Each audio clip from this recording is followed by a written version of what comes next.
नमो सद्गुरु भक्त कल्याण मूर्ती, नमो सद्गुरु भास्करा पूर्ण कीर्ती।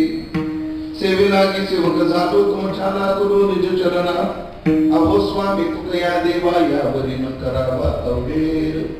संपाद ज्ञानंच विदाय भक्तिं विलोकितोयेन समाधिराज, वैराग्यवंतं सुविचारयुक्तं नमामि जोगं शिरसा गुरुंतं।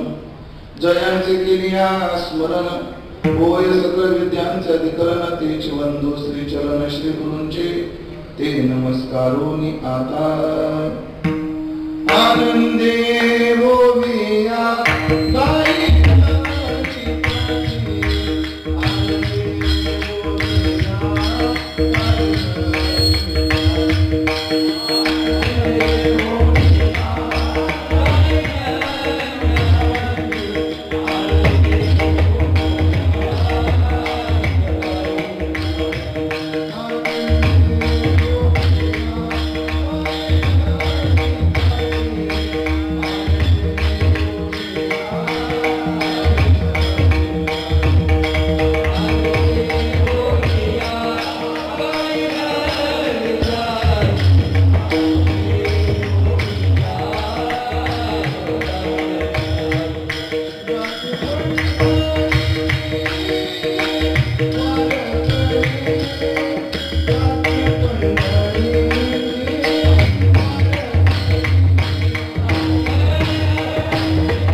गाई नारायण गाय नारायण ध्याय, धन्य त्यासी माय बसवली।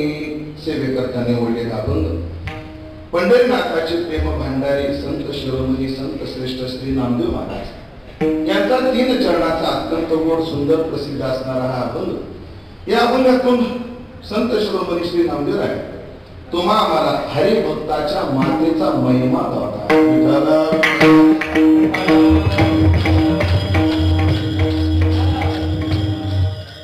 पुण्य पावन अलंकापुरी क्षेत्रामध्ये पुण्य सलीला अमृतमय पुढे वाहे इंद्रायणी अशा इंद्रायणी मातेच्या पावन तकाकावर भजननिष्ठ सेवानिष्ठ संत शिरोमणी मोतीराम महाराज यांच्या या पावन दरबारात उपस्थित सर्व भाविक सज्जन वैष्णव गुरुजन महाराज मंडळी यांच्या सन्माननीय उपस्थितीमध्ये आज आपण जी चिंतन सेवा करतो आहोत त्या चिंतन सेवेचे निमित्त आमचे कनिष्ठ गुरुबंधू तुम्हा आम्हा सर्वांचे परमार्थ स्नेही वारकरी संप्रदायातील एक ख्यात कीर्त चातुर्यबद्ध कीर्तनकार आदरणीय श्री ज्ञानेश्वर माऊली करंजीकर अर्थात आपण सर्वजण आदराने माऊली म्हणतो. आदरणीय माऊली यांच्या पुण्यश्लोक मातृश्री वैकुंठवासी हरिभक्तीपरायणा सौभाग्यवती कुंताबाई बालाजीराव डोहरे तथा करंजीकर यांच्या पुण्यस्मरणाच्या निमित्ताने आज आपण सर्व मंडळी उपस्थित आहोत. आदरणीय माऊलींनी पुत्र म्हणून ज्या ज्या कर्तव्याचं विधान शास्त्रानं केलं त्यातला एक निर्वाह करण्याच्या उद्देशातून या कार्यक्रमाचं आयोजन केलं. त्यातील कीर्तनाची सेवा माझ्या वाट्याला त्यांचं माझं असणारं अकृत्रिम प्रेम त्या प्रेमापोटी हा सेवा करण्याचं सौभाग्य मला प्राप्त झालेलं आहे. ज्ञानोबाराय तुकोबाराय जशी बुद्धी देतील तसं मी अभंगाचा विचार पूर्णत्वाकडे नेण्याचा प्रयत्न करणार आहे. इथं चिंतन सेवा पूर्णत्वाकडे जात असताना सर्व सन्माननीय महाराज मंडळी आहे. आता एकाचं नाव घेऊ तर एकाचं राहील अशी पंचायत. आता इथं आलेला प्रत्येक श्रोता त्या पंचायत आता कोणाकोणाचं नाव घेऊ हा मोठा प्रश्न आहे. आणि माझ्या बुद्धीत एक दोष आहे, माझ्या बुद्धीत एक दोष आहे आणि तो माझ्या वडलो पाहिजे. माझ्या वडिलाला तुम्ही आता जर जाऊन विचारलं की तुमच्या नातवाचं नाव काय तर माझ्या वडिलाला सांगता येईल. आमच्या वडिलाला तुम्ही आता जाऊन विचारलं तुमची मुलगी कोणाकडे दिली हो त्याचं आडनाव माझ्या वडिलाला सांगता येत नाही. विसरण्याचा त्यांचा काय आहे तो स्वभाव. आणि मग तेच माझ्या वडिलांची तीच परंपरा मी चालू. मला एखादी व्यक्ती अनेक वेळा भेटते, माहित असतं नावही माहित असतं, कळतात त्या व्यक्तीचं नाव पण ते ओठावरच येत नाही. माझी अडचण आहे आणि बऱ्याच लोकांना वाटते फुगी होईल तसं. बऱ्याच लोकांचा भ्रम आहे हे लय काटणपणाचे नाव घेत नाही. आता ते माझ्या बुद्धी दोष आहे, त्याला काय करावं ते कौशल्य असते ते माझ्याकडे नाही. बरं ऐकलं का गोष्टी बाबा, मला नाव ध्यानात राखण्यामुळे फार मोठी किंमत मिळते. एवढ्यासाठी मी लग्न केलं. उद्या कोणी म्हणलं नाव घ्या तर कोणाचं घ्या ध्यानात. पण इथं आलेली सगळी मंडळी माऊली आणि माझ्यावर अप्रतिम प्रेम करणारी असल्यामुळे कोणाचा नाव उल्लेख जरी झाला नाही तर कोणीच राबवणार नाही याची मला खात्री नाही, पूर्ण ठाम विश्वास आहे. आणि त्या मंडळीचं प्रेमच माझ्यावर तेवढं आहे. आणि सर्व गुरुजन महाराज मंडळी उपस्थित भाविक मंडळी तुकोबाराच्या अर्ध्या चरणात सकळा चरणी जीव माझा हा भाव व्यक्त करतो आणि अभंगाच्या दृष्टीने चिंतनाचा प्रवास चालू करतो. पायाला भयान ठणक आहे. उजव्या पायाचं संपला तर डाव्या पायाचं चालू झाले. टाचीतलं हाड वाढले. ते इतकं पाय जरी टेकला तर एवढं ठणक आणि डॉक्टर मध्ये वजन देऊ नका त्याच्यावर.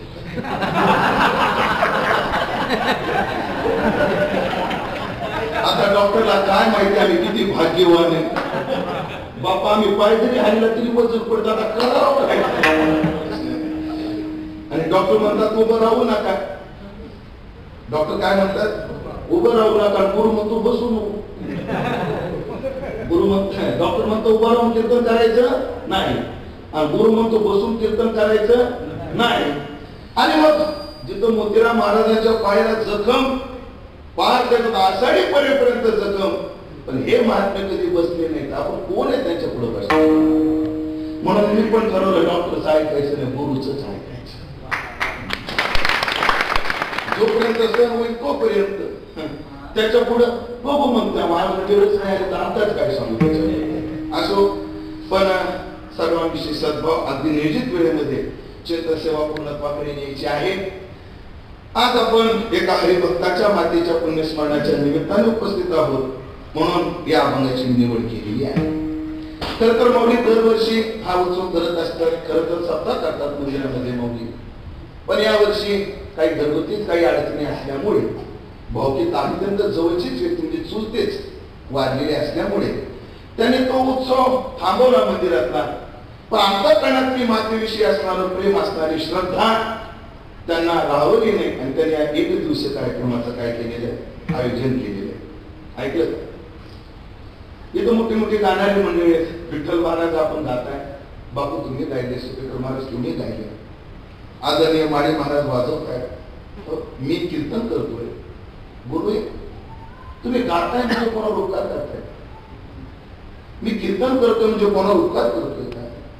तुम्ही वाजवताय म्हणजे कोणावर उपकार करताय का? बिलकुल नाही. आपण कोणावर उपकार करत नाही. उलट मला चांगलं वाजवता येते हे सिद्ध करताय, मला चांगलं गाता हे सिद्ध करताय, मला कीर्तन करता येतंय हे तुम्ही सिद्ध करताय. आपण उपकार करत नाही. जेव्हा एखादा मुलगा मायबापाविषयी असे कर्म करतो ना, असे कार्यक्रम करतो ना, ते मायबापावर उपकार नसतात. मी यांच्या पोटी जन्म घेतला हे ते सिद्ध करतो.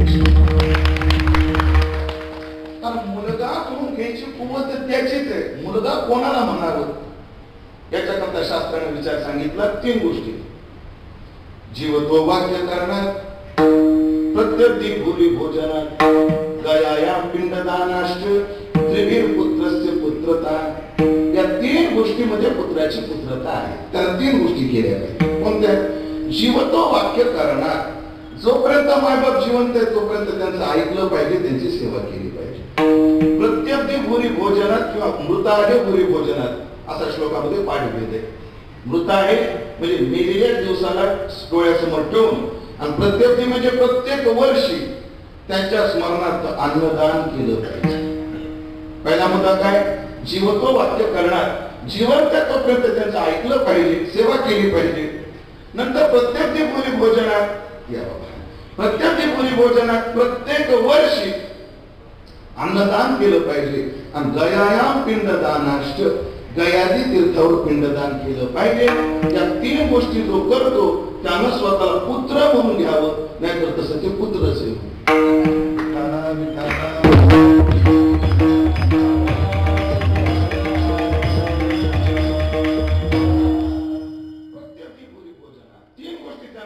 जीवत्व वाक्य करणार. जिवंत तोपर्यंत माय बापाचं ऐकलं पाहिजे. जो माय बापाचं ऐकत नाही तो पुढच्या जन्मात बाहेर राहतो. भूमी दशरथीचं प्रमाण आहे. हरिभाऊ दशरथीचेही नाही आणि बाबाराव दशरथीचे नाही. मग नातानी मी बैरा का करत त्याची जे कारण सांगितले, कारण नव्हतं. कीर्ती श्रवणी आली, ऐकताय ना? नाही साधू सेवा घडी गेली, पुढं पितृवचनाशी पाठ दिधली, तीर्थव्रते असून त्या केली, अजून माता माऊली पाजा.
पितृवचनाची पाठ दिली, माता माऊली पाचारिता शब्द नाही दिला मागोता. परिणाम बैरा झालो, नदी येता. माणूस पुढच्या जन्मात काय होतो?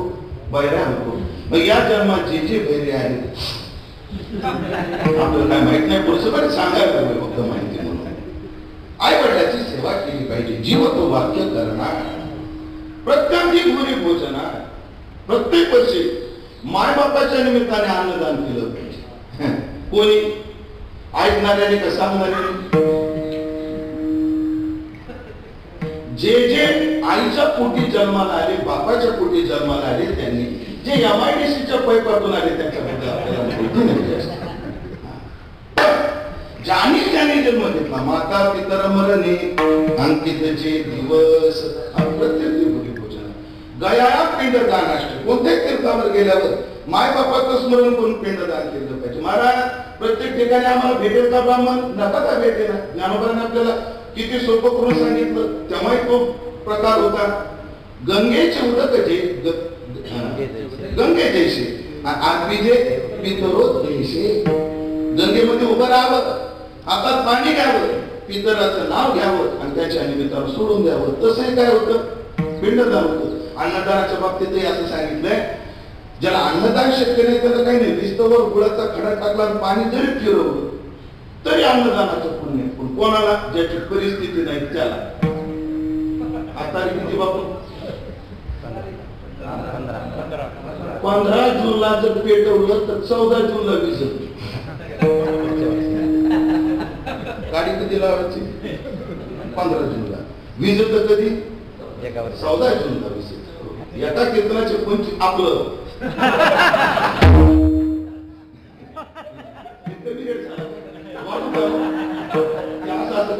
कमी झाला तात्पर्य ज्याची अशी परिस्थिती आहे आणि तो जर करत नसला तर नाही. कसे प्रत्यर्थी बुरी भोजना. भुरी म्हणजे अनेक चांगल्या चांगल्या प्रकारानं अन्नदान केलं पाहिजे. त्याच्या पाठीमागची मीमांसा सगळी आता करत नाही. आणि गयाला पिंडदान असते. गयाने तीर्थावर पिंडदान केलं पाहिजे. आणि मी सांगू का, वारकऱ्यांनी केलंच पाहिजे. पण आमच्या वारकरी परंपरेतील ज्ञानोबाने हे केलंय, तुकोबानी हे केलंय. पूर्ण विस्तार करायला मला वेळ नाही, पण एका वाक्यात सांगतो. जिवंत वाक्य करण्यात केलं. हो, जिवंत वाक्य करण्यात कसं? तुकाराम महाराजांचे ज्येष्ठ बंधू सावजी महाराज, कनिष्ठ बंधू कान्होबा महाराज. पण जेव्हा सावजी महाराजांनी मी व्यापार करणार नाही अशी ग्वाही जेव्हा बोल्लोबांना दिली, तेव्हा बोल्लोबांनी तुकोबावर जिम्मेदारी घातली. आणि मला वाटतं श्रीनिवास महाराज तुकाराम महाराजांनी ती पेली आणि यशस्वी पेली. म्हणजे कोटी करत असतो. तुकाराम महाराज जेव्हा बाजारपेठेत गेले ना तेव्हा तुका होऊन गेले, पण येताना तुका शेठ होऊन आले. आणि जेव्हा तुकोबाला डोंगरावर गेले, जाताना तुका होते, येताना जगद्गुरु होऊन आले. म्हणजे तुकोबाची संसारातली यशस्वीता काय आहे? तुका होऊन गेले, तुका शेठ होऊन आले. आणि परमार्थामधलं यश काय महाराजांचं? जाताना तुका होऊन गेले, येताना जगद्गुरु होऊन आले. ते ध्यानात ठेवा. जीवत वाक्य करण्यात करा. प्रत्येक भूरी भोजनात गणपती बाबांनी लिहून ठेवलंय की तुकोबारायांच्या वडिलांचं श्राद्ध होतं, घरात काही नव्हतं. आईनं विचारलं काय करायचं? तर तुकाराम महाराजांनी बघतो काहीतरी. निघाले तुकाराम महाराज. अनेक शेतकरी गहू काढत होता. त्यांना बोलवलं, गेले. त्या काळात काय अडचण होतीच, मजूर भेटत नव्हते. सध्या आपल्या देशासमोर 3 संकट आहेत. किती? 3 संकट. पहिलं संकट आहे माणसाला काम नाही. दुसरं संकट आहे कामाला माणसं नाही. तिसरं संकट आहे जी माणसं ती कामाची नाही.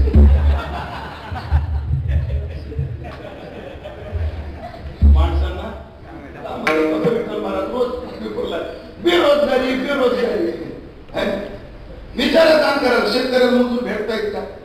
म्हणजे कामाला माणसं नाही. माणसाला काम नाही, माणसाला काम नाही. आणि जी भेटली ती काही कामाची नाही. त्याला काय सांगू तुम्हाला? सांगण्याचं तात्पर्य तुकोबा मदत करता. माळी जेवते नेले, देवते निवांताची गेले. वार्याची धाप तैसा सहज स्वभाव लागले गहू काढायला. इकडे देव आले, त्यांचं श्राद्धाचे कर्म केले, तो मागणे राहिला. आणि जेव्हा 3 दिवस झाले आणि मग तुकोबाराय भानावर आले, अरे आपल्या वडिलांचं श्राद्ध होतं. पण बरं झालं म्हणजे शेतकऱ्यांनी 4 पेंड्या दिल्या गावाच्या. तर डोक्यावर घेतल्या, निघाले. आणि जाता जाता रस्त्यामध्ये एक झाड होतं आणि झाडाला मोहोळ होत. आणि ते गावाचं काळ जे आहे त्या मोहोळाला लागलं. त्या माशा उरल्या आणि तुकाराम महाराजाला चावायला लागल्या. तुकाराम महाराज म्हणजे वा वा वा, मी एकच पितर बोलवणार होतो, सगळे पितर येतात. मग ते बाबा लिहितात असं. म्हणजे प्रत्येक भुरी भोजनात महाराजांनी केलं. आणि गयायाम पिंडदानाचे पिंड पदावरी दिला आपुले करी माझे झाले गयावर इतरी पितरांचे केलं. ते करणं आपलं कर्तव्य आहे. त्या कर्तव्याला तत्पर आमची माऊली आहे. माऊली ऐकलं का? सर्व तीर्थमयी माता, सर्व देवमय पिता. देवातला श्रेष्ठ देव बाप आहे आणि तीर्थातलं सर्वात श्रेष्ठ तीर्थ माय. ज्ञानोबा त्याचं शॉर्ट फॉर्म करतात, सगळं तीर्थाची धुरे जे माता पितरे ते सेवेसी खीर शरीरे लोन कीजे. म्हणजे त्या गोष्टी प्रत्येकाने केल्या पाहिजे. सर्व तीर्थमयी माता, सर्व देवमय पिता. शास्त्राने असं सांगितलं की गुरु जर नालायक निघतात, आपण वेगळ्या भावनेने जातो पुढे. जर तो चुकला गुरु, ज्याच्यातून आपण अनुभव घेतला, तो जर चुकला तर शास्त्रानं गुरुच्या त्यागाला परवानगी दिली. न मानावे तैसे गुरुचे वचन. शास्त्रानं गुरुच्या त्यागाला परवानगी दिली, पण आपली आई, आपला बाप कसाही असतो त्याच्या त्यागाला परवानगी नाही. आमचे खबोप महिन्यातून एकदा बापाला मारतात. हो, सगळ्या महाराष्ट्रभर प्रसिद्ध आहे. महिन्यातून एकदा बापाला मारतात. मी विचारलं का मारतात? पेतय म्हणजे काय होतंय? पेतय. हा शेवटी तो पिताच आहे. पिता पिणारच म्हणून. पण आपल्याकडे रामायणाचा आदर्श आहे. कैकेयी रामाच्या आडवी आली.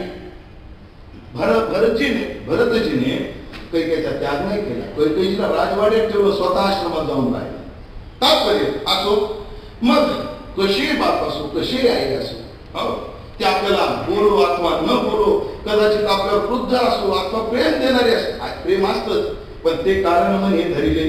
मग सर्वर्ष बोलू आदरिले. मातेच्या पोटी ठेपुरे स्नेह राहते. ज्ञानोबा आहे. आईच्या क्रोधात सुद्धा प्रेम असतं, पण कसे असो त्यांची सेवा, त्यांचं पिंडदान, त्यांच्याकरता अन्नदान, या सगळ्या गोष्टी प्रत्येक मुलाचं कर्तव्य आहे. त्याकरता माऊली प्रवृत्त आहे. बरं, माऊली प्रवृत्त आहे. बरं, आई सुद्धा तशीच आहे. आई सुद्धा तशीच आहे की ज्यांनी आयुष्यभर वारकऱ्यांची सेवा केली. काय केली? वारकऱ्यांची सेवा. गावात कोणी सप्ताह असो, कोणी गुणीजन येऊ, वारकरी येऊ, तर पहिली भाकर कोणाची पडायची त्या गुणीजनांकरता, तर ती या मातीची पडायची. सोपं नाही महाराज लोकांना खाऊ घालणं. काय महाराज दोन हत्ती बांधलेले टाकले खातात. मी महाराज म्हणून बोलतो. चपात्या केल्या भाकरी नाहीत का? भाकरी केल्या तर चपात्या नाहीत का? बरं, दोन्ही असं ज्वारीची नाही का? चला, सगळे तसे नाही, काही तुमच्यासारखे प्रसिद्ध सगळे तसे. हो, पण वारकऱ्याची सेवा आयुष्यभर केली. व्रत वैकल्य याच्यामध्ये तत्पर.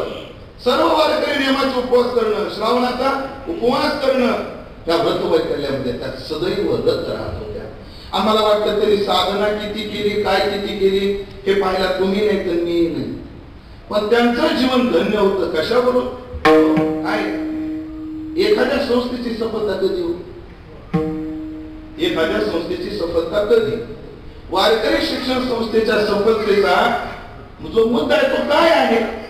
एखाद्या संस्थेमध्ये किती विद्यार्थी आहेत, त्यांच्याकडे किती शेती आहे, त्यांच्याकडे किती मोठ्या मोठ्या बिल्डिंग आहे, किती निवास व्यवस्था आहे, यावर धन्यता नाही. त्या संस्थेतला विद्यार्थी किती गाजला, तरी संप्रदाय करतात काय केलं याच्यावर विशेषता असते. हो, आपले विद्यार्थी आपलं शिकवणं चांगलं, आपण नाही ठरवायचं. आपण ठरवायचं ते आपण नाही ठरवायचं. आपल्यासारखं आनंदीत कोणी शिकवत नाही. आपल्याकडे जी हातोटी आहे ना, आपण नाही ठरवायचं, ती नियती ठरवणार. तुम्ही शिकवलेला विद्यार्थी आज संप्रदायाच्या प्रतिष्ठेमध्ये काय योगदान देतो यावर तुमची यशस्वी यावर.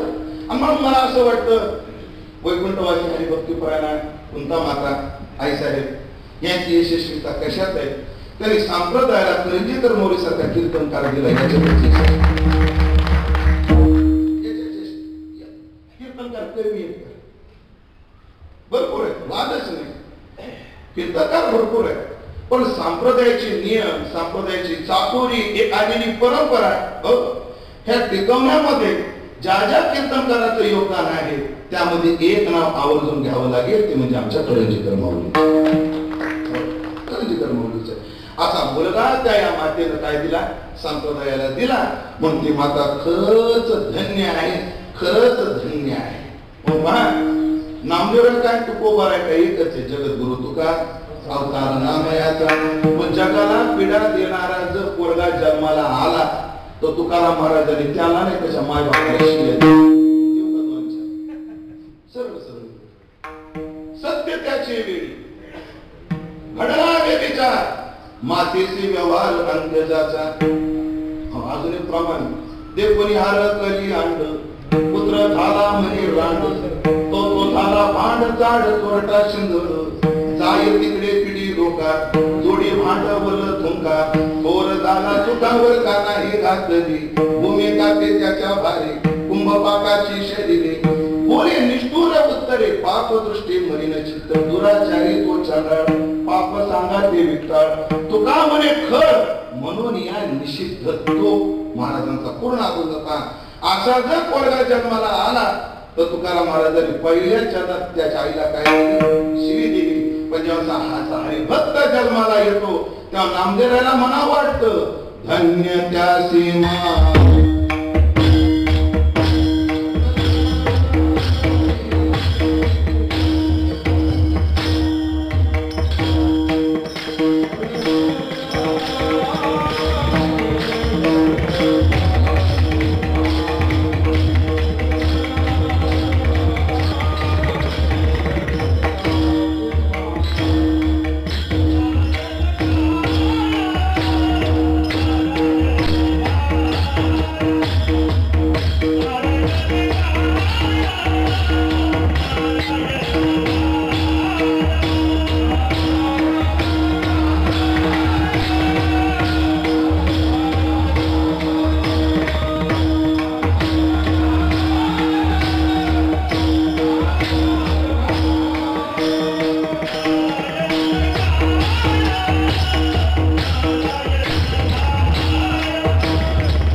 साथीचे जे आहेत त्यांच्यात एक नाव म्हणजे आमच्या विठ्ठल महाराज. खरं तर मी बी साथीच आहे पण त्यांच्या एवढा मला आवाज त्यांच्या नाव आवाजात माझ्या आवाजात फरक. त्यांचा आवाज म्हणजे समृद्धी महामार्ग कुठं स्पीड ब्रेकर नाही. आमचा आवाज म्हणजे प्रधानमंत्री ग्राम सडक योजना. किती खातात किती काढल्या त्याला गणित धन्य त्याची माय प्रसवली. त्याला आई प्रसवली ती माय धन्य धन्य. कोणाची माय? त्याची माय धन्य. कोणाची? जो नारायण गाय नारायण ध्याय धन्य त्याची माय प्रसवली. जो नारायणाला गातो आणि नारायणाचंच ध्यान करतो. याचं फार एक क्रिया बहिरंग आहे आणि एक क्रिया अंतरंग आहे. गान क्रिया बहिरंग आणि ध्यान क्रिया अंतरंग आहे. म्हणजे कोण धन्य आहे? कोणाची माय धन्य आहे? ती काय धन्य आहे? कारण तिने ज्याच्या ओठात येत आणि पोटात येत असा पोरगा दिला म्हणून त्यांनी त्याच्या ओठात येत आणि पोटात येत मन मी एक उपरबाच्या मनात वेगळं वर वेगळं. आता 2 महिन्यापूर्वीची गोष्ट आहे, तुमच्या कानावर आली मला माहित नाही. 2 महिन्यापूर्वीची गोष्ट आहे. लक्ष्मीने विष्णू भगवंताला विचारलं, तुमच्या कानावर त्याला मी घालतो तुमच्या कानावर. लक्ष्मीने कोणाला विचारलं? विष्णू भगवंताला विचारलं. का मला विचारायचे तुम्हाला? म्हणजे नवऱ्याला विचारणार बायकोचा जन्मसिद्ध हा काही विचारायला काय हरकत नाही. म्हणजे मला असा प्रश्न आहे की जुन्या काळात तुम्ही कीर्तनात भजनात प्रगट व्हायचे, नाचायचे, उभे राहायचे. आजकाल तुम्ही कीर्तनात प्रगट का होत असं कोणी विचारत? कोणाला?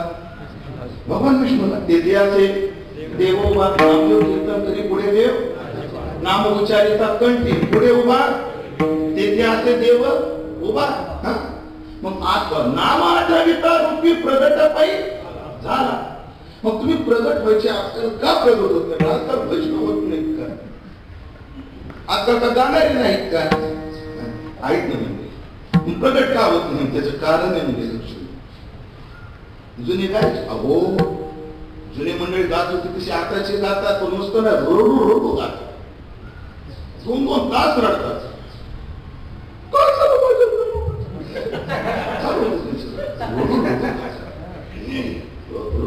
रडू रडू गातात. रडून रडून गातात. सध्या कीर्तन कोणाचे चालतात? एक तर हसवता आलं पाहिजे, एक तर रडवता आलं पाहिजे, एक तर गाता आलं पाहिजे, नाही तर नाचवता आलं पाहिजे. या 4 पैकी ज्याला एक जमतं ना ज्याने धर्माला ते चालतं. तुम्हाला ज्ञानेश्वरी आलीच पाहिजे, सांप्रदायिक तुम्ही एकादशी धरलीच पाहिजे असं काही राहिलेलं नाही. आता तुम्ही वारीला दिसलेच पाहिजे असं काही राहिलेलं नाही. असो गातात ना, रडू रडू गातात. मग तुम्ही प्रगट का होत नाही? लक्ष्मी तुझ्या प्रश्नातच उत्तर आहे. मी का प्रगट होत नाही? म्हणजे काय? अगं लक्ष्मी गातात माझ्यासाठी पण रडतात तुझ्यासाठी म्हणून प्रगट होते. ये रभोत जोडते जयाची भजनी भोगासाठी हे सांगत असताना मी ह्याच्यापेक्षा वेगळा आहे असं तुम्हाला वाटत असणार. माझा नंबर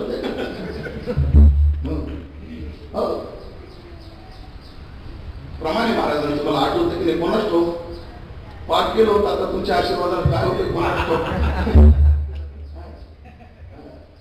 मुखे बोले ब्रह्मज्ञान म्हणे धन आणि मान ज्याच्या ऐतिहासिक करता सेवा काय सुख होईल. ब्रह्मज्ञान बरोबरी सांगे आपण न करी होतो त्याच्या तोंडावरील व्यर्थ शिनगिरी होईल. म्हणून वर एक आत येत. जे वर तेच आत आणि जे आत तेच वर. म्हणून याच्यात एक सांगतो तुम्हाला, इथं नारायण गाय नारायण ध्याय, नारायणाला गातो नारायणालाच ध्यातो. हो म्हणजे ध्यानाचा विषय अंतरांगाचा विषय परमात्माच आहे. आणि बाह्य इंद्रिय उपलक्षणाने वाचित जरी घेतला असला तर त्याच्या सर्वेंद्रियाचा विषय परमात्माच आहे. पण कोण म्हणतं पुण्य केल्यानंच देव भेटतो, देवाचं नाव घेतल्यानंच देव भेटतो. मी प्रमाणाने सिद्ध करतो पाप करूनही देव भेटतो. फक्त एक आहे, पाप केल्यावर देव जो प्रामाणिकपणाने कबूल करावा लागतो. मी पापी पतित पतित पतित परिमित देवाच्या पती देवामी चांडाळ चांडाळ. महाराज उदाहरण काय नाही का? उदाहरण रामायणामध्ये चल, रामायणामध्ये 2 राक्षसीचा विचार सांगतो तुम्हाला. एक आहे चंद्रसेना आणि एक आहे शूर्पणखा. चंद्रसेना माहिती आयराव मैरावनाची बायको. कथा उगाच धावते सांगतो. त्या आयराव मैरावनाने राम लक्ष्मणाला चोरून नेलं, देवीच्या मंदिरात ठेवलं. हनुमंताला कळालं, हनुमंतराय गेले, देवीच्या उकळा केली. राम लक्ष्मणाला सोडवण्याकरता जेव्हा निघाले तेव्हा आयराव मैराव धावले, त्याला मारायचे. पण ते वेळी की पुन्हा जिवंत व्हायचे. झालं जलद टाकला पाव, ते जिवंत व्हायचे. हे मरतील कशाने याचा वर्म शोधलं पाहिजे. पण बुद्धिमत्ता वरिष्ठ असणारे हनुमंतराय डायरेक्ट चंद्रसेनेकडे गेले, त्याच्या पत्नीकडेच. म्हणजे काय एक विचारू का, काय खरं सांगते का? हा सांगा. म्हणजे तुझा नवरा मरत कसा नाही, नीट मोतीनं कसा मरत नाही, लक्षात आलं काम होण्याजोगं आहे, मग मरल कसा? तर ती हुशार होती, तर तिचं ग्रॅज्युएशन बारामतीला झालं. ती म्हणली सांगते म्हणजे मी, पण माझी ती आठ आहे म्हणजे काय, रामाच्या शेजेला आला पाहिजे. काय झालं पाहिजे? रामाच्या शेजेला आला पाहिजे. राम जर शेजेला येण्याचं वचन तू देत असशील तर मी बरोबर सांगते. हा हनुमंतराय म्हणतात शुभस्य शीघ्रम अशुभस्य कालहरणम. माणसाने चांगले निर्णय लगेच घ्यावे. मरण एक दिवस जरी पुढे लोटत असेल तर निर्णय घेऊन टाकावा. माणसाने घेऊन टाकावा. काय सांगा एक दिवसामध्ये काय चमत्कार होईल, काय दिसत भेटेल. पण हनुमंतराय बुद्धिवान, ते बोलले पोटकलं टाकून तर ठेवू. हनुमंतराने पोटकलं टाकून ठेवलं. राम शेतीला येईल पण काय अपशकून झाला नाही पाहिजे. हा नाही होणार. मग तिने सांगितलं पात्रामध्ये अमृताचा कुंभ आहे, काही भुंगे ते जातात, अमृत काढतात आणि जिथे आल्यावर मैरावून मिळेल त्यांच्या अंगावर शिंपतात. हनुमंतराय तलवार घेऊन पात्रात गेले, सगळे भुंगे मारले. एक भुंगा पुढं पाया धरायला लागला. मग हनुमंतराय तुम्ही म्हणाल ते मी करतो, फक्त तेवढी ईडीची नोटीस पाठवू नका. तुम्ही गुवाहाटीला यामध्ये तरी मी पळत येतो, काळजी नका मला. हनुमंतरायने म्हणजे पण माझ्या कामी आला पाहिजे. नक्की येणार, वेळेवर येणार.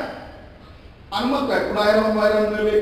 रामप्रभूला म्हटले चला आता डील ठरलेली. अरे अक्कल तुला, एक वचनी एक बाणी एक पत्नी. चला ठीक आहे चला म्हणून. आणि त्या भुंग्याला बोलवलं आणि चंद्रसेनेचा पलंग पोखरायला लावला. प्रभू बसले, पलंग मोडला, अपशकुन झाला. प्रभू चला पुढं. चंद्रसेना चिडली. चंद्रसेना म्हटली अचानक तुम्ही एकटाही गायकाला संतांची एक पायी हा माझा विश्वास, हा बघ म्हणून देणार नाही का? विश्वासघात केला नाही हनुमंतात मी. नाही विश्वासघात नाही.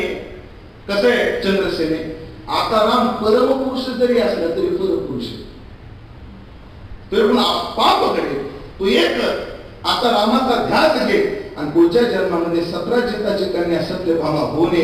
आता एक दिवस काय जन्मभर रामाचा होणे. मग ती चंद्रसेना पुढच्या जन्मामध्ये सत्यभामा झाली. आता ती सत्यभामा झाल्याबरोबर माझा दृष्टांत संपला. चंद्रसेना राक्षसी आणि शूर्पणखा मला वाटतं सगळ्यांना कथा त्याची माहिती तिचा विस्तार करत नाही. चंद्रसेना राक्षसी, शूर्पणखाही राक्षसी, दोघी रामाकडे काम भावनेनेच जातात. शूर्पणखाही काम भावनेने जाते आणि चंद्रसेनाही काम भावनेने जाते. पण चंद्रसेनेला राग मिळतो, शूर्पणखेला मिळत नाही. का मिळत नाही? त्याचं उत्तर आहे चंद्रसेना आहे तशी राम पुढे जाते आणि शूर्पणखा राक्षसी असून मेकअप करून जाते.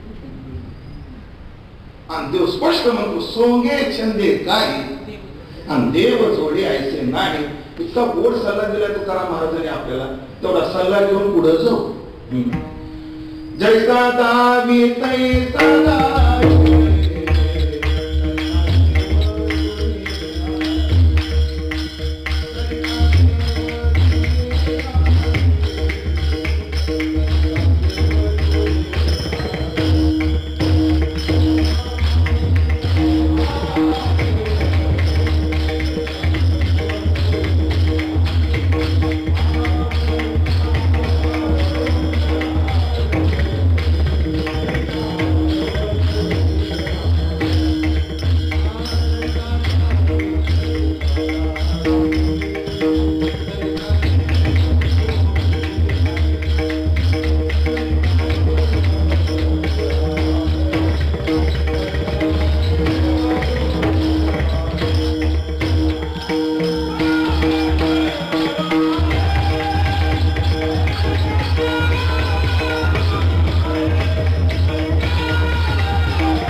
म्हणजे जसं दाखवतोस लोकांना तसा राहा.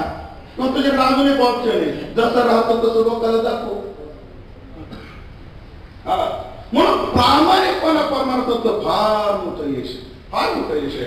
आणि मग जो प्रामाणिक आहे अशा प्रामाणिक हरिभक्ताला जन्म दिला, धन्य त्याचे माये. मला मौली आहेत ना, मौली करंजीकर मौली, त्यांचा एक गुण आवडतो तेवढा सांगतो. तसा आवडण्याजोगा माणूस नाही.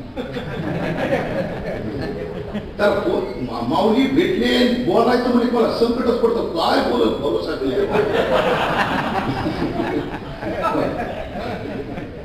ऐकलं का? वाणी कठोर आहे पण स्वभाव निष्ठुर नाही. वाणी कठोर वादच नाही. आणि सांगू का मला माऊली का आवडतं? माऊलीचं जे मनात ते स्पष्ट बोलून दाखवतात, पुढं कोणी काय असेल नाही आले का या मागून बोला.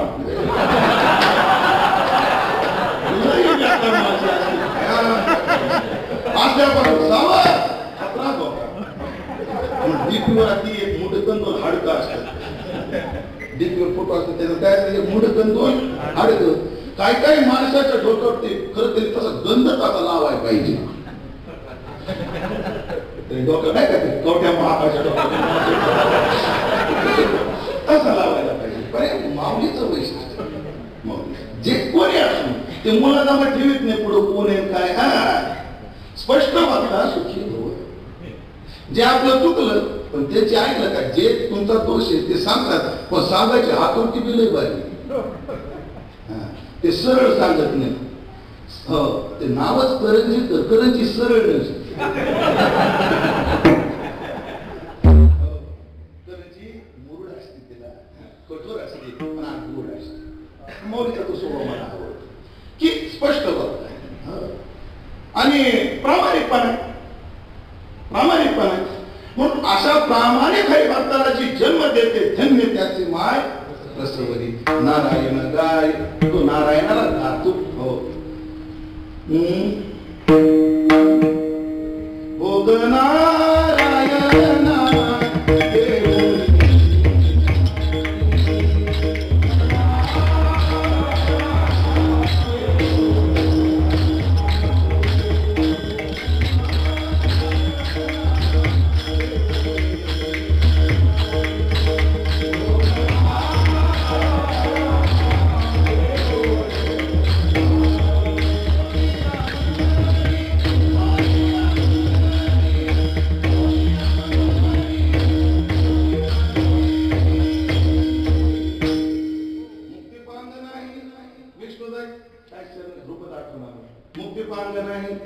विष्णूची या दासा गर्भवास कैसा नदी गती बैसला गोविंद जडोनी अंतरी. भोग नारायणा देवनी निराळी ओविया मंगळी त्याची गाती. जे देवाला गातात महाराज ऐकलं का, ध्यातात ठीक आहे, मग गात्याची काय गरज आहे? जे ध्यान करतात त्यांना गाण्याची काय गरज आहे? म्हणून ऐका, परवा मला एक लिहायला सांगितलंय की वारकरी संप्रदायाने कीर्तन हे चालून का निवडलं याची मीमांसा तुम्ही करा. सर मला एक मुद्दा आठवला. मुळात वारकरी संप्रदाय भक्ती संप्रदाय काय आहे? भक्ती संप्रदाय आहे. म्हणून ते जप करत नाही, अनुष्ठान करत नाही, हे सोडून द्या. जप तप अनुष्ठान व्यर्थ का वारकरी संप्रदाय काय म्हणतो? अवघे होती लाभ एकाया चिंतन नाम संकीर्तन गोविंदाच्या. कीर्तन हे साधन वारकरी संप्रदायाचं काय आहे? प्रधान साधन आहे. म्हणजे एकतर भक्ती निवडली, अन्य साधन निवडली नाही. आणि भक्तीतही श्रवणम कीर्तनम विष्णू स्मरणम पादसेवनम अर्चनम वंदनम दास्यम सख्यम आत्मनिवेदनम या 9 साधनापैकी कोणतं निवडलं? कीर्तन. हेच का निवडलं? हे का निवडलं? त्याचे कारण सांगतो. काय? वारकरी संप्रदाय हा स्वार्थी संप्रदाय नाही, हा परार्थी संप्रदाय. बघ, जो श्रवण करतो मग ते काय श्रवण जो करतो त्याचा फायदा त्याला काय जगाला नाही. जो स्वतः श्रवण करायला लागला, स्वतः करायला लागला, त्याचा फायदा दुसऱ्याला काय? श्रवण कीर्तन थांबवा, विष्णू स्मरण देवाचं स्मरण करतो, त्याचा फायदा कोणाला? त्यालाच. पादसेवन फायदा त्यालाच, अर्चनम त्यालाच, वंदनम त्यालाच, सख्यम त्यालाच, आत्मनिवेदनम त्यालाच. म्हणजे ह्या सगळे भक्तीचे जे अंग आहेत त्याचा फायदा त्या साधकालाच होतो. कीर्तन एकच साधन असं आहे त्याचा स्वतःचा उद्धार होऊन अन्यांचाही उद्धार होतो. पण वारकरी संप्रदायाने कीर्तन साधन का निवडलं? की आपण तरुणी विश्वतारा ताटी उघडा ज्ञानेश्वर हे आमचं तत्वज्ञान आहे. म्हणून केवळ एक आपण साधू झाले. आपण तरी त्याची कोण बरं आहे स्वतः तरी त्यात काय मोठेपण आहे.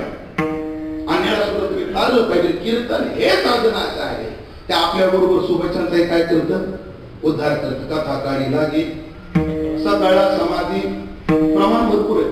वक्ता श्रोता श्रवणे पठणे पावती समभाव. वैकुंठवासी अण्णाची आठवण झाली.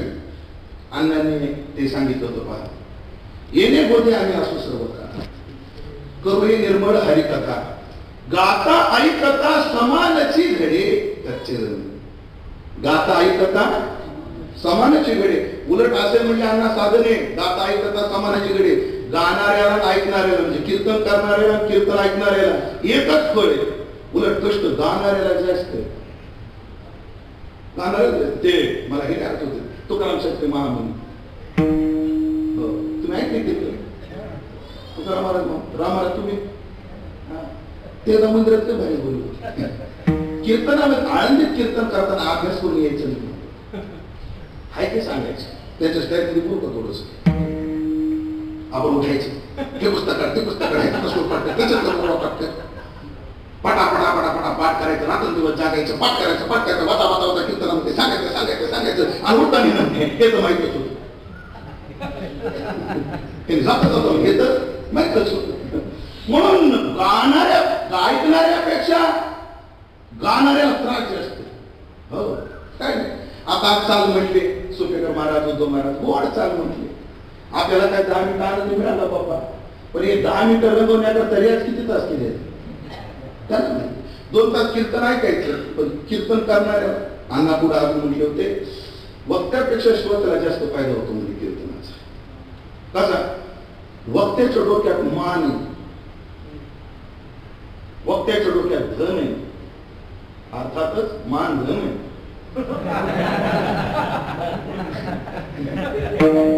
वक्त्याच्या डोक्यात मान आहे. वक्त्याच्या डोक्यात धन आहे. श्रोत्याच्या डोक्यात काहीच नाही. उद्धार व्हायचा जर क्रम आलाच आधी श्रोत्याचं होईल मग करणाऱ्याचं होईल. म्हणून हे नारायण गाय त्या गाण्यानं काय होतं आपल्या बरोबर अज्ञांना सुद्धा उद्धार होतो. म्हणून कोणता मी पहिल्या शब्दाचा अर्थ केला कोणाचे माय धन्य आहे तो प्रामाणिक आहे. आता दुसरा भाव काढतोय मी कोणाचे माय धन्य जो परोपकारी आहे. तो का म्हणे ऐशे परोपकारी तयाच्या पायावरी डोई माझी दाता तोची एक जाणार नारायणा स्मरणी आणि त्या नाशिवंते काय नसरे हाय ज्याच्यानी. म्हणून तो नारायण काय आणि परत नारायण ध्यान. अजून एक भाव आहे ज्ञानेश्वरीमध्ये गंगेचं वर्णन करताना 2 ओव्या लय गोड आहेत. अनेक ठिकाणी पण ते आम्हाला 2 ओव्या आत्ता पाहिजे. त्याची दुर्लभ हे सद्बुद्धी जिया परमात्माची अवधी. दृष्टांत काय दिला जैसा गंगेची उदती निरंतर. हे भाव आहे पुढे. आणि आता याला पुष्टी देण्याचं अजून एक ओवी म्हणतो पेटीचं पाप होतात मुखीत तिरीचे पाठ समुद्रा गाय आप गंगेचे जैसे. हो ती गंगा पाहा लोकांचे पाप पाप पेटते तीरावरच्यांना पुष्ट करत करत. पण समुद्रात जाय जैसा गंगेशी उदती. ज्ञानोबराय म्हटले गंगा ब्रह्मगिरीवरून निघते कुशावर्तात अडकते. कोणी गंगापूर डॅममध्ये अडकून ठेवतं कोणी नागपूर मधमेश्वर मध्ये अडकून ठेवतं. त्याच्या पुढे तिला जायकवाडी धरणात अडकवलं जातं. काय करतो त्याच्या बंधाऱ्यात अडकवलं जातं. पुढा तिथे पान गंगाखेड पासून तर महाराष्ट्र संपेपर्यंत अनेक बंधाऱ्यात तिला अडकवलं जातं. पुढे विष्णुपुरीत अडकवलं जातं. पण हे कशात न अडकता राजमहेंद्रीला जाऊन मला समुद्राला भेटायचंय हे विसरत नाही. तसं की जो साधू समाजाच्या करता काहीतरी करत असताना मला स्वतः करताही जगायचंय हे जो विसरत नाही त्याची माहिती धन्य. वैकुंठवासी भोले बाबा म्हणायचे. भोले बाबाचं वाक्य आणि दृष्टांत मारुती बाबाचं. मारुती दृष्टांत देतात. भोले बाबाचं काय वाक्य ज्याला आपलं पावित्र्य अबाधित ठेवून दुसऱ्याला पवित्र करता येतं तो खरा पवित्र. नाहीतर दुसऱ्याला पवित्र करण्याच्या नादात आपली किती मळाली ध्यानच महाराज भोले बाबाचे प्रसंग सांगतो. हे सुपानगर जवळच सुपेकर महाराज सुप्याजवळ एक माणूस बाबाला भेटायला आला की फळ घेऊन यायचं. बघा साधूच वाटते काय असतं. बाबा भेटायला आला की काय घेऊन यायचं? फळ घेऊन यायचं. एक आला, दोनदा आला, तिसऱ्यांदा भुले बाबा त्याला स्पष्ट म्हणले, बुवा तुम्ही परत येताना फळ आणून जाऊ. स्वामी ऐका साधूची वाक्य. परत येताना मला फळं आणून जाऊ नका म्हटलं. तर का बाबा मी तुमच्यासाठी आणतो? नाही, तुमचे फळं आणण्यामध्ये आमचं वाटोळं व्हायला आमच्या फळ्यामुळे तुमचं काय वाटोळं होतं? काय नाही, तुम्ही दर रविवारी येताना फळं घेऊन येता आणि मग आमचं मन दर रविवारी तुमची वाट पाहतो फळासाठी. आमचं मन काय करतं? वाट पाहत. कशासाठी? रविवारी बाप्पा येणार, येताना खायला काहीतरी आणून. तुमचं अवधार्य झालं तर आमचं वाटोळं व्हायला लागलं. एवढी संवेदनशील विचार होतो या महात्म्यांचे. काय विचारायची संवेदनशीलता आहे? किती संवेदनशीलता आहे. म्हणून एक प्रसंगाने आठवलं म्हणून सांगितलं. गोडे प्रेरणा नाही आपलं पाहिजे. गुरुवारी मारुती बाबा दृष्टांत सांगत असतात. मी माझ्या भाषेत सांगतो. एक माणूस दारू प्यायला, दोघं जण. एक त्याला नाही बरं वाटत, कंपनी पाहिजे ना, काला वाटू एक अण्णा म्हणायचे, वारकऱ्यापेक्षा माणूस की बेवड्यांना, तंबाखू खाणाऱ्यांना जास्त. घरी माणूस की त्यांना सांगा बरं, किती वारकऱ्यांना वारकरी तयार केली याची गणित काढा, आणि किती बेवड्यांना बेवडे तयार केले त्याची गणित काढा. याची त्यांची मोठी. तंबाखू खाणाऱ्याचं असंच करा. माळी महाराजांनी किती पप्पाचे तयार केले याची यादी काढा. उमेद दशरथीने किती कीर्तनकार तयार केले याची यादी काढा. आणि एका तंबाखू पियरनं किती तंबाखू खाणारे तयार केले त्याची यादी काढा. सरस त्यांना नाही माणूस. तुम्ही एखाद्या वारकऱ्याला गंध मागून बघा. अन्नाच्या स्टाईल थोडा गंध देता का? थोडा गंध देता का? तू लगेच विचारतो किती दिवस झालं वारी का? स्वतःचा गंध सोबत ठेवता येत नाही. असं दुसऱ्याच्या झेंड्यावर किती दिवस करायचं? बरं तुम्हाला आता सुचलं का सगळं बांधून ठेवलं? अहो 2 मिनिटात करतो लगेच ठेवलं. ती गंधगुळी पुन्हा वाढत नाही. एवढं आहे. एखाद्या तामक वाढायला विचारा, थोडा चुना आहे का? मोडून देऊ का? इतके पुरवकारी असते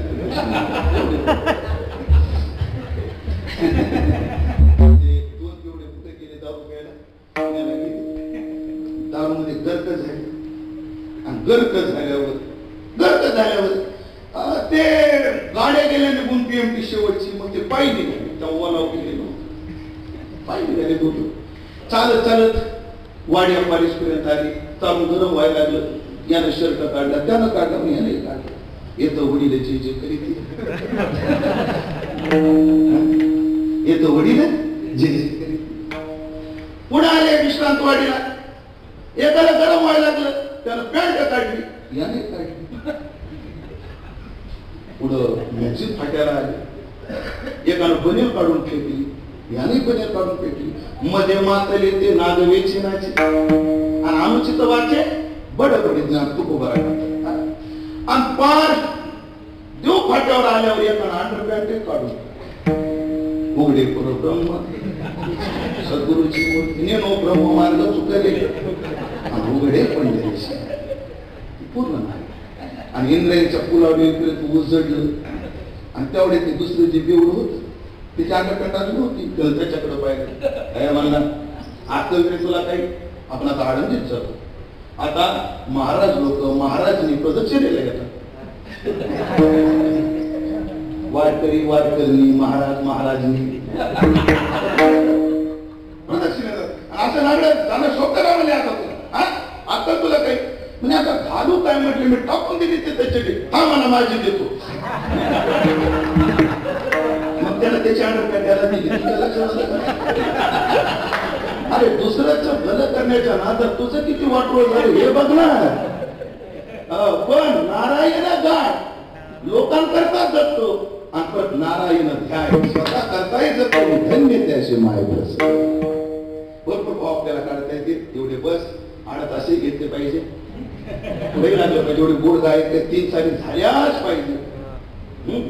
3 चाली घाल्याच पाहिजे थोड्या थोड्या.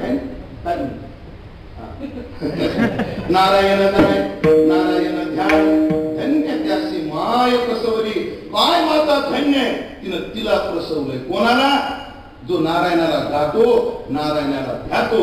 आणि मग जो नारायणाला गातो, नारायणाला गातो, याच्यासारखा धन्य जगात कुणी आहे? धन्य जगी तोची एक हरिरंगीलाचे. रामकृष्ण वासुदेव सदा स्मरे वाचे. मग तो नारायण गाणारा, नारायण ध्यानारा, याचाही महिमा महाराज पहिल्याच्या. धन्य महाराज.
संपवतो.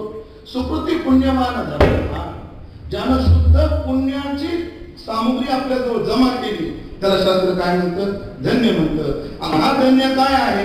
आणि मग खरं पुण्य पदरात पाठवलं. हो, तू का म्हणे? नारायण शुद्ध पुण्य ते. तो जयामध्ये नारायण, जयामध्ये नारायण आणि शुद्ध पुण्य ते. ज्याचं जीवन नारायणमय आहे त्याचं जीवन खरं पुण्यवान आहे. आणि असा सुकृती पुण्यवान असल्यामुळे तो धन्य आहे, तो धन्य आहे. अजून धन्य आपण कोणालाही धन्य म्हणतो. खरं बा तुमचे लई धन्य. कारण आपण एका तारखेवर सुद्धा नाही का सत्तर सुद्धा माणूस धन्य वाटतो. आपल्या धन्यतेच्या व्याख्या लय हलकट करून घेतल्या. आता हलकट करून घेतल्या. धन्य कोण आहे?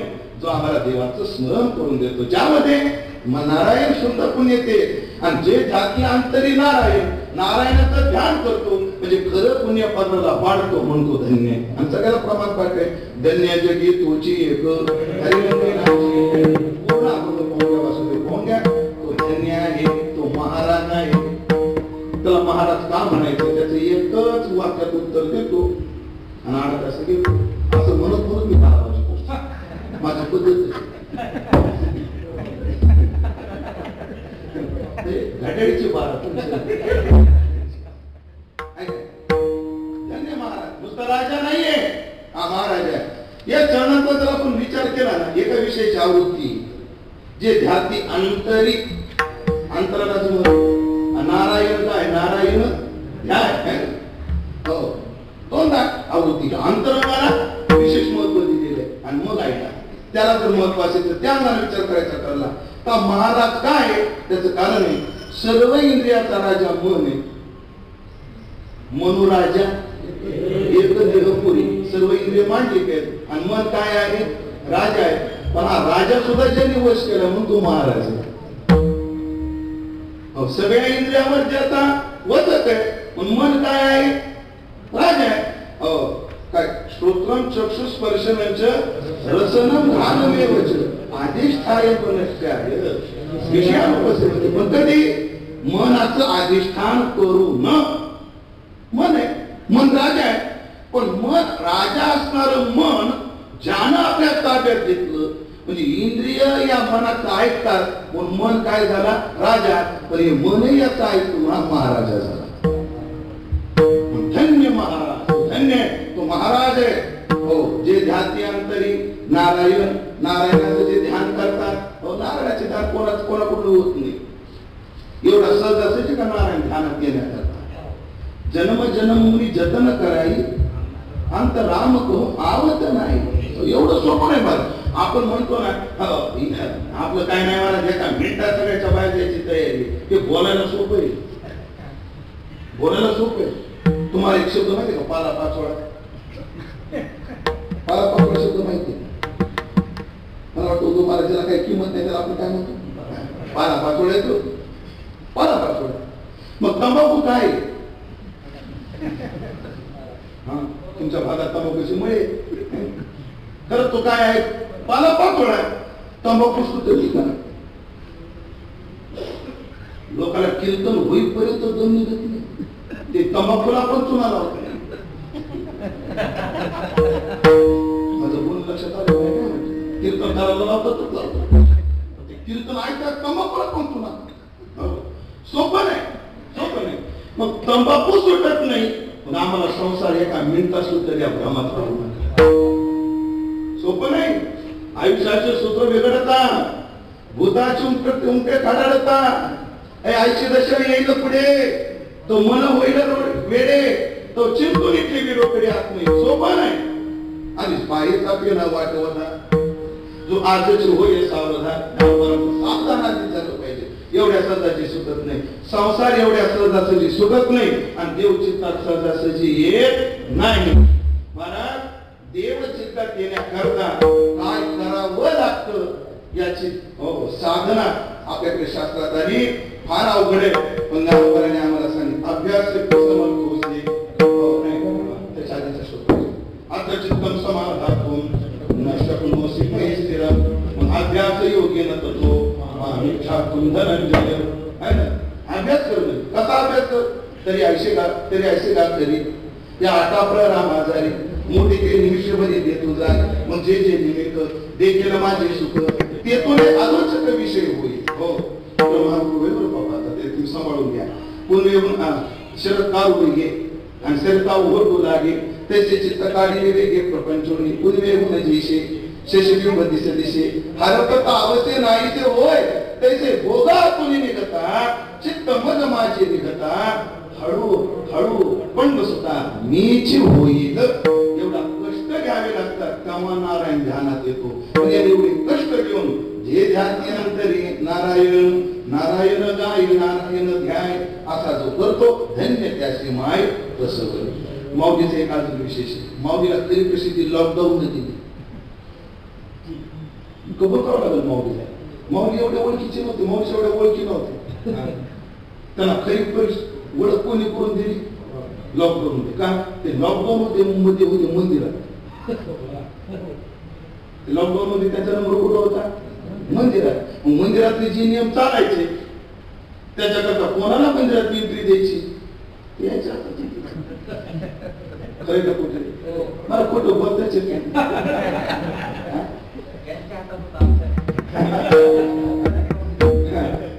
रामकृष्ण मानत ते होते पण रिमोट जरी म्हणजे रिमोट तुमच्या हातात होता मानत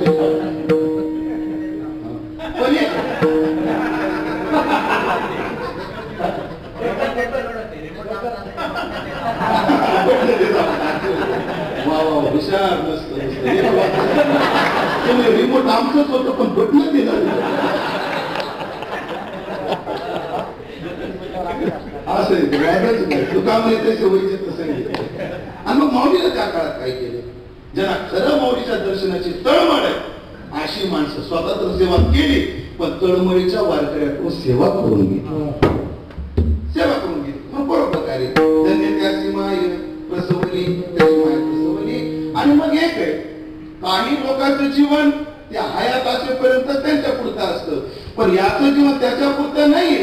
याचं जीवन कोणा करताय त्याचा विचार शेवटच्या क्षणाला.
प्रल्हादात माझ्याकडे काहीतरी माग म्हटले तेव्हा प्रल्हादाने मागणी केली, देवा जी मागितली फार मोठं तिथं देव तयारच नाही प्रल्हादजी.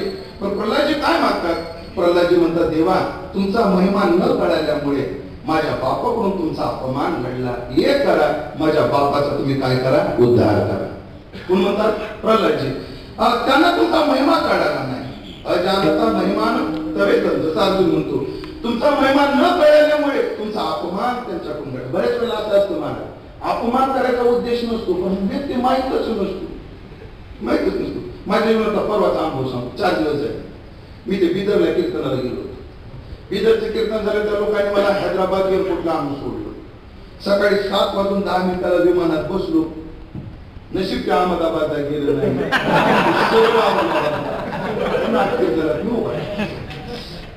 संभाजीनगरला उतरलो विमानानं सकाळी. बघा बघ प्रसंग कसे आता जीवनात. उतरल्यानंतर कीर्तन केलं. मला नाशिकला जायचं तर गाडी काही सोबत नव्हती. मी त्यांना म्हटलं लोकांना फक्त मला वैजापूरला स्टँडवर सोडा. आणि वैजापूरला एसटी मध्ये चढलो आणि वैजापूर पासून तो विंचूर पर्यंत उभा राहून आलो. आणि एक बाई होती, ताई तुमच्या पिशवात मला त्रास देतात, एक पिशवीवर ठेव का. पिशोवर ठेवू काय तुम्ही महाराज घेत तेव्हा दुसरी लोणचं लोणचं पाहायला गेलो इथून जे लोणचं सांडलं होतं लांब झालं तसे बरं ऐकलं का मला हैदराबाद मध्ये लोकांनी विमानाचं तिकीट काढून दिलं पण एसटीत कोणी जागा नाही दिली जागा नाही दिली एसटीत मला मग तिथं म्हणाला मी एवढा हबब आणि ह्या लोकांनी मला जागा दिली नाही तसं नसतं तसं नसतं ज्याला कोणाला आपल्या महाराष्ट्रीचा गायन करण्याचा वादनाचा सत्तेचा संपत्तीचा अहंकार आहे ना त्यांनी कधीतरी वलयाच्या बाहेर जाऊन यावं मग कळतं जगात आपली लायकी काय नाही आपल्या तुम्ही सगळेच वाद आहे कोण कुत्रे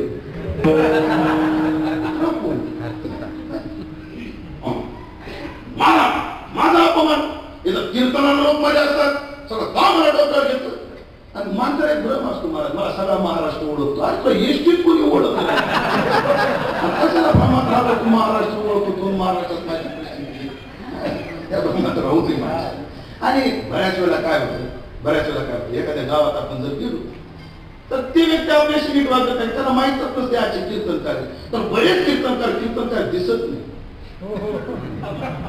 आता नाईट पॅन्ट आणि टी शर्ट वर गेलो कशी दिसते काय अंदाज काय काय तुमचा खरे का खोटे खूप आला काय की वाईट वाटलं मला हो ते नाईट पॅन्ट वर महाराज लोक त्याच्या पायाला व्हायला लागले खरं तर त्यांनी दोन रंगीलं पाहिजे कपड्यात काय असतं कपड्यात कसं काय कपड्यात काय असतं बोललेलो नाही वेगळ्या वयाला नेऊ नका मला सांगा तुम्ही कोण्या ऑफिस मध्ये जा तो ऑफिसचा ड्रेस ठरलेला आहे की ठरलेला आहे वारकरी संप्रदायाचा काय ड्रेस ठरलेला आहे माझं म्हणणं काय तुम्ही घरी कसं राहा एक महेश्वरांजीचं वाक्य विठे महाराज लय बोल वाक्य व्यक्ती स्वातंत्र्य व्यक्तीचा अधिकार आहे व्यक्ती स्वातंत्र्य व्यक्तीचा अधिकार आहे पण व्यक्ती स्वातंत्र्य असामाजिक नसलं पाहिजे माझ्या बायकोला कुठे मिठी मारायची त्या व्यक्तीचं स्वातंत्र्य आहे चौकात मारितो ते असामाजिक आहे मी कोणते कपडे घालावे कसे घालावे हे माझं व्यक्ती स्वातंत्र्य आहे पण जेव्हा आपण कीर्तनाला जातो काही जातो त्याचे प्रोटोकॉल काय केले पाहिजे आपण पाहिले पाहिजे कलाकाराचं एक ठीक आहे तसं ते बी ठीक नाही कदाचित कलाकाराचं काय आहे ठीक आहे लोकांची तशी मानसिकता झालेली आहे पण अजून कीर्तनकाराकडून लोकांची ती मानसिकता झालेली नाही आणि माझी विनंती आहे त्या कीर्तनकाराला तुम्ही ती मानसिकता बनवूही नका बनवू नका तात्पर्य आहे का म्हणजे आणि मग माहीत नसतं तर माझ्या वडिलांना सुद्धा महिमा कळाला नाही तेव्हा म्हणून त्याचा उद्देश नाही पण महिमा न कळाल्यामुळे हे घडलंय माझ्या बापाला तेवढं माफ करा अरे पडला तर तुझ्या बापाला काय या पाठीने विठाला विठाला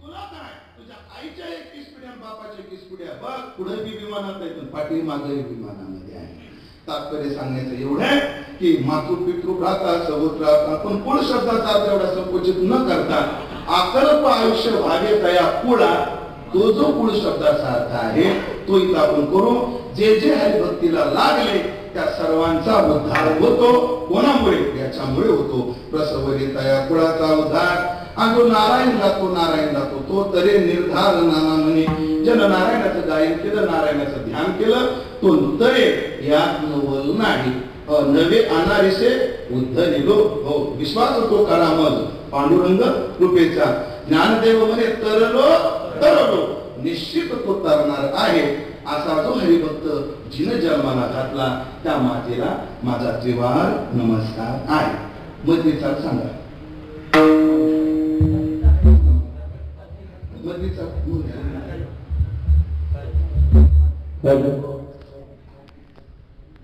हरिभक्त परायण विठ्ठल महाराज